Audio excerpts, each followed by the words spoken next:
माझं पाठीमाग बघू. नाही नाही नाही गिऱ्हाईक नाही गिऱ्हाईक मेरे पास.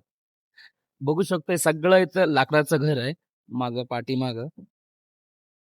खाली पण बघू शकतो. पाऊस आता जस्ट आले. पाऊस एकदम कीचड कीचड आहे.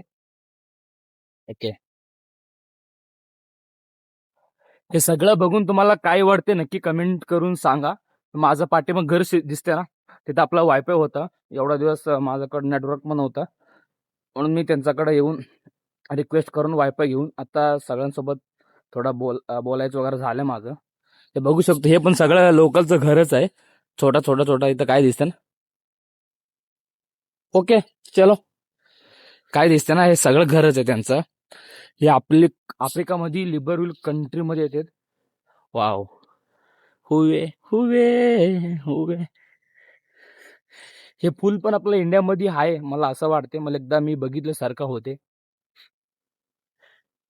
हे बघा किती छोटा छोटा. त्याला काय म्हणतात घर. सगळं काय म्हणते, ताडपत्री. ताडपत्री म्हणते ना, ताडपत्रीचं घर आहे. वर साईडला समोर सगळा तेच. म्हणजे हे एक छोटासा विलेज आहे. छोटस म्हणजे इथं 10-15 एवढं घर आहे. आणि इथं आपला रूम पण तिकडं इथं साईडलाच आहे, 100 मीटरवर. माझ्याकडे वायफाय नव्हता म्हणून मी इथं आलो होतं. पण इथं कसं आहे ना, एरिया एकदम मस्त आहे. जंगल एरिया आहे. मला तर आता फॉरेस्ट म्हणले तर चांगलं आवडते. म्हणून मला इथं आफ्रिकेमध्ये राहायला काही प्रॉब्लेम नाही. काही लोकांनाही प्रॉब्लेम असेल. एवढा सोपा पण आहे की आफ्रिकेमध्ये येऊन राहू शकतो आम्ही.